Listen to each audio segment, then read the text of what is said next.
Hello everyone. Welcome to the EasyPower Tuesday Refresher Series. My name is Jim Chastain. I'm with the Application Support Group here at EasyPower. And today we're talking about probably the least well-known feature of EasyPower. And as we get into more of this, maybe the reason for that will be better understood. I welcome you all to the presentation, and certainly if you've got questions along the way, we can deal with them as time permits. As we like to start most presentations, I would like to start with a poll question, and today's poll question has everything to do with the medium and high voltage circuits that you work on. So if you would please help participate in the conversation by responding to this questionnaire. So how often do your projects involve systems greater than 15 kV? And I'm starting to get more questions about this as we go along. And that's the reason we're having this second refresher literally within 6 months of the last time I did this. And the popularity is evidenced by the fact that registration has doubled along the way. Okay, looks like we have a quorum on this. So here's how people have voted in or weighed in on this particular question. So it's not quite 50%. Okay, the next question is, what has been your primary methodology for dealing with arc flash for these higher voltage systems? And again, I appreciate your feedback. There's no obligation involved.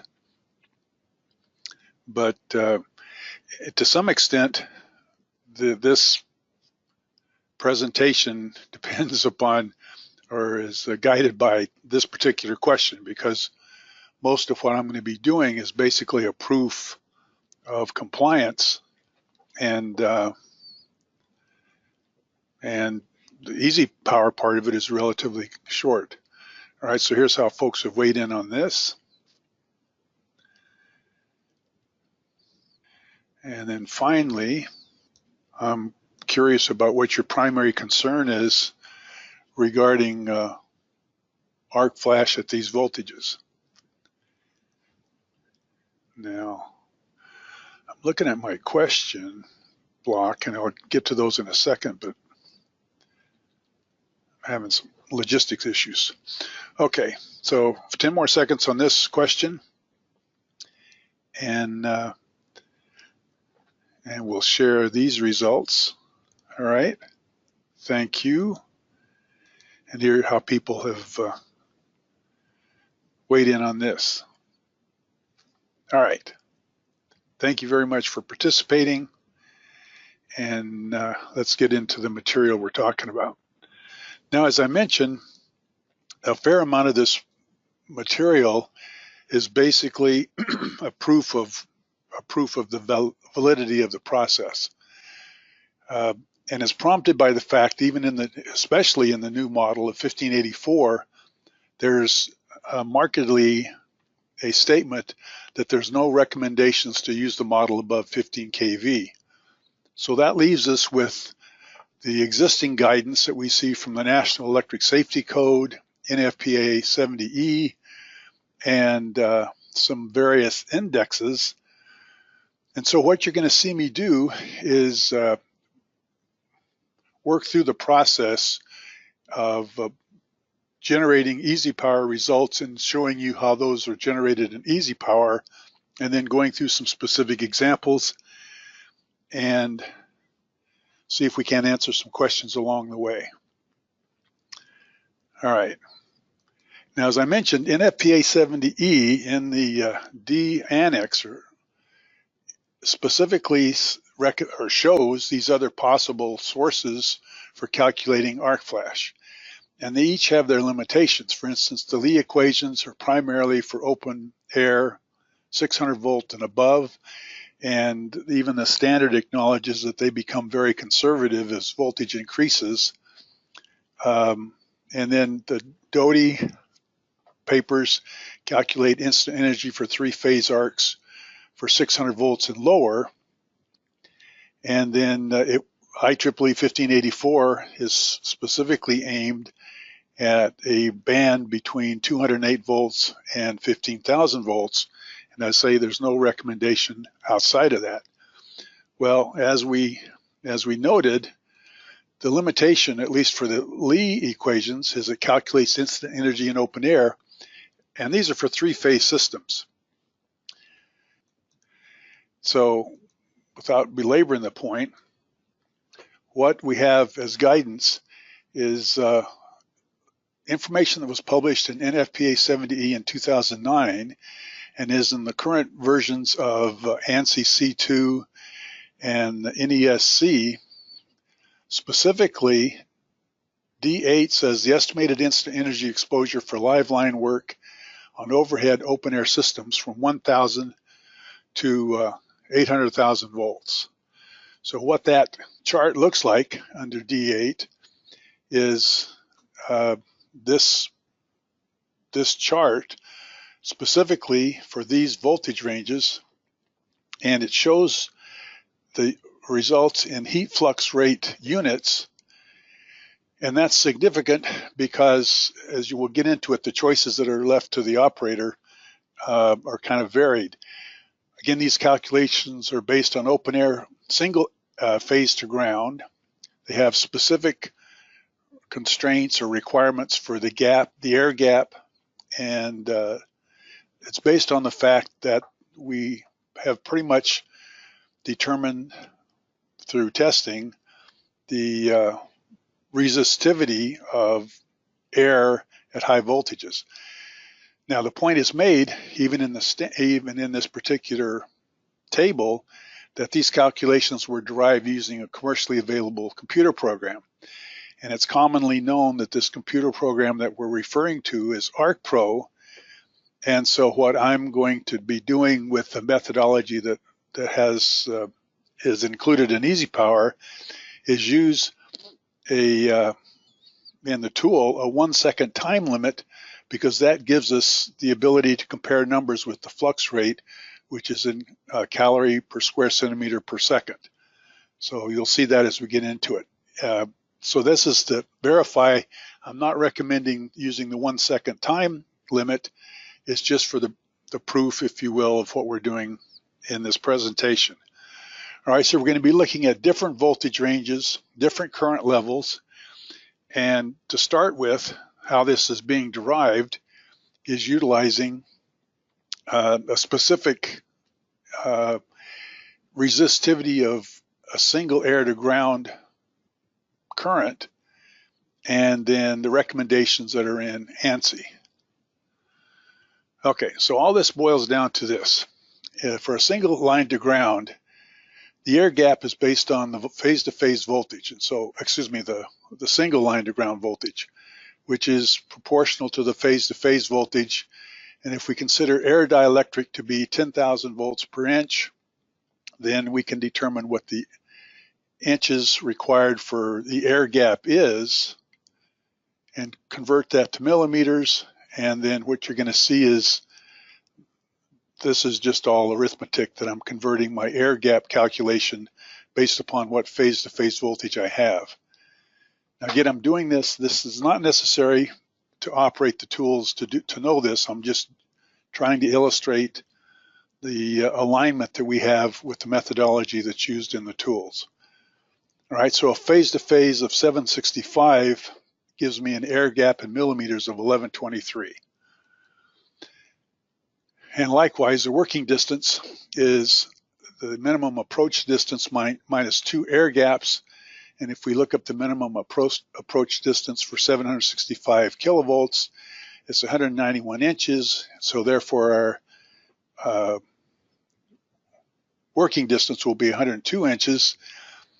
And if you go through all this for these different voltages and these different currents picked to align with that chart that we saw, These are the air gaps. These are the minimum approach and distance, and this is a working distance in inches.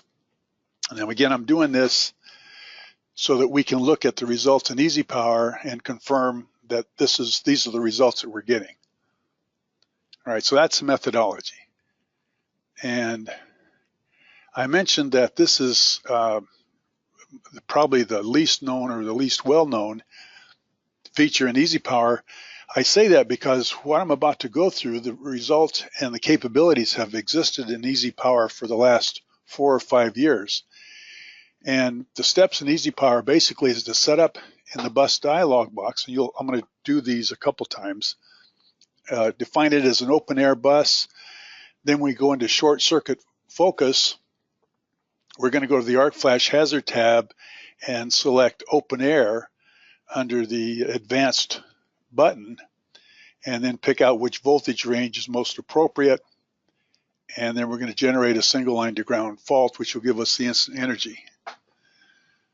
All right, so the example we're going to look at is this. Now, I have the ability in the handouts, and this is all documented in the Practical Solutions Guide to Arc Flash Calculations.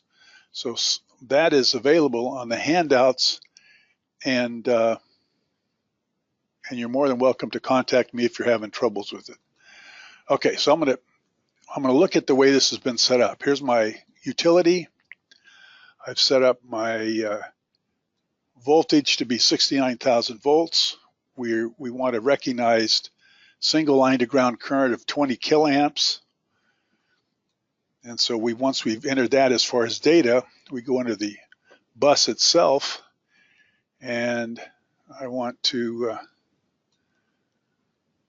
set it up as an open air bus, which is what we've got designated here. And we're ready to go to short circuit focus. In short circuit focus, under short circuit options, we can leave it, even if we're in 2018, we can leave it as momentary, but I want to go to the advanced tab, and under open air, select this box.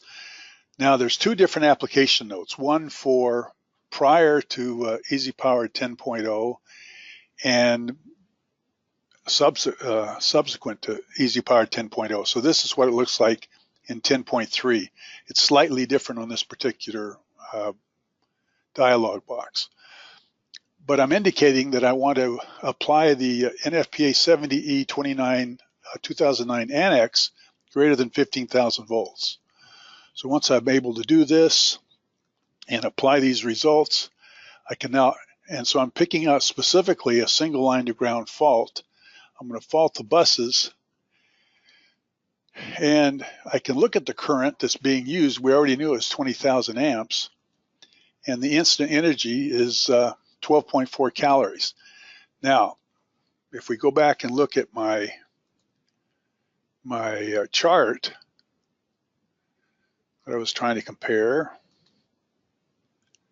I see for 69,000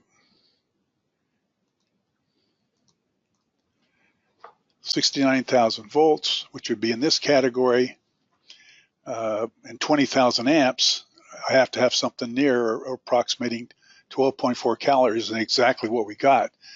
Now, the other result, or the other data that I was referring to, is now available under my Arrange for Arc Flash comparison, which shows me the electrode gap and the working distance along with instant energy.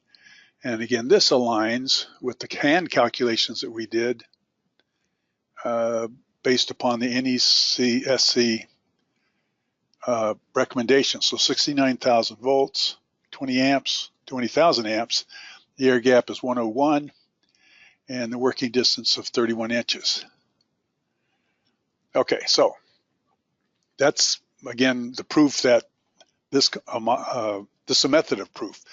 And I put a 1 second calculation time, which is reflected here, so that we end up with exactly what the flux rate density, or the was indicated on this particular chart. So for 1 second, it's going to be 12 calories. All right, so that's the method to my madness. So I'm going to go back and walk through a couple of these. In fact, I'm going to deactivate this, and I'm going to get rid of this and start from scratch. All right, so the method goes as follows. I'm in the database edit, my utility bus. I want to assign the voltage. In this case, it's going to be 765 kilovolts. Let's kind of bring it back in line with the rest of my circuit. All right, and the voltage, the current I wanted to use was,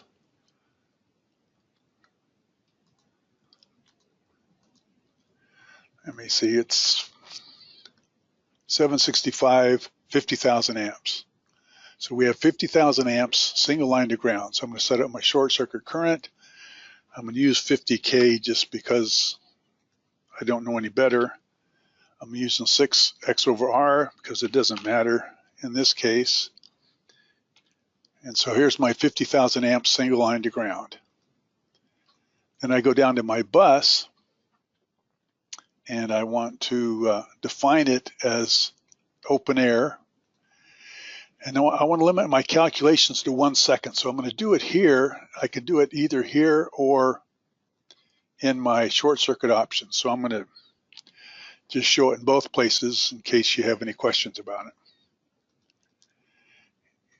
And I'm going to go to short circuit focus, look at half cycle current, fault to buses.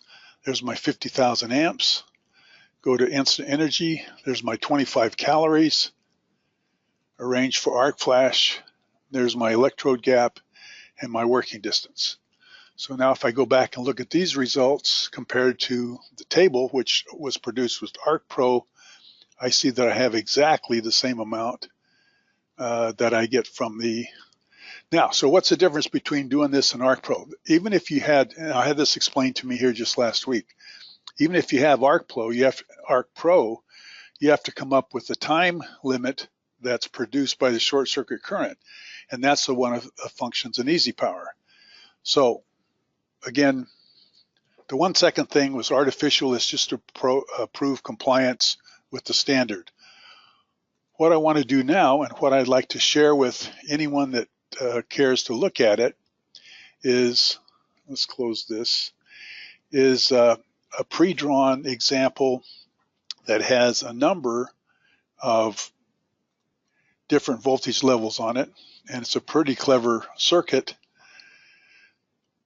with multiple levels and the ability to compare the time limit. So here's a 345 kV bus, and this particular bus is set up for a 1 second time calculation, whereas this bus is set up to respond to 20,000 amps on the relay. So if I go into short circuit focus and fault this particular bus on a single line to ground, it should give me the 1 second of instant energy, which aligns with the chart for 20,000 amps and 345 kVA. Now, if I have a circuit where I have my relay set up and it's set to trip at a specific time, then that calculation will be based upon the relay. And so now we see in our results that the relay is a tripping device on a single line to ground. The current was 20 amps, and our trip time is about 300 milliseconds. So again, applying those all into this methodology, we can come up with any arc flash instant energy for any single line to ground fault above 15 kV. So just to touch on a couple part of these, here's a 1 second calculation, and this number should align with the chart results. And if I go to a relay, here's the calculation for 121,000 volts, instant energy or bolted fault of 6,351 amps and a trip time of less than half a second. Consequently, we get instant energy of 2.8 calories per square centimeter. 34.5 kV, 1 second approach. This will be a number that aligns with the chart. If I trip on a 5 kiloamp relay, I'll get 7.5 calories. At a 3 kiloamp relay setting, I'll get 4.7 calories. Okay, so the point I wanted to make is I'll be happy to send you this one-line drawing. I have one that's both for EasyPower 9.8 and then for EasyPower 10.3, so you can use either one. Okay, so let's see. So the steps in EasyPower were basically this. You set up the dialog bus to be defined as open air. You set up in your short circuit options the arc flash hazard tab advanced button, and then select open air or under open air settings, pick out whichever voltage applies, and then apply a single line to ground fault. All right, and this is what the one line looks like for the example that I just did. Okay, so I'm going to see if there's any questions that I can deal with. Okay, so someone's saying that my line to ground arc flash 2 does not provide the right document. My apologies, we'll readdress that. What about non-open air? Okay, the difficulty in the EasyPower tools, and this is one that is actually thrown back on your shoulders. If we look at the EasyPower tools, they give us the ability to define our short circuit options, and if we go to advanced, to apply a multiplier for 3-phase and line-to-line faults. Now the significance here is it doesn't just, these aren't a multiplier of the instant energy, they're a multiplier time the results if we use a 3-phase current. If we don't apply this open air, then by default Ralph-Lee equations are available, and again they're recommended for open air applications, and the trade-off is that they're more conservative, which means they're higher.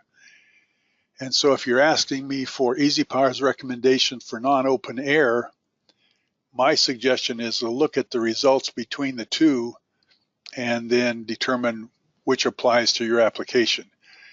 The Ralph-Lee methodology will be considerably higher, and it changes, it gets more conservative at higher voltages, and the problem is this method that we just went through specifically is based on a single line to ground model, which is not what's described in IEEE 1584 or the Ralph-Lee method. The Ralph-Lee method is a 3-phase fault. So hopefully that answers that question. All right, so I will be sending out an email that has available for any EasyPower users. I will send out this example so it's kind of pre-drawn and you're willing to play with it. And again, it's available in both a 10.3 version and an older version, depending upon which EasyPower tool you have. All right, let me see what else I'm missing.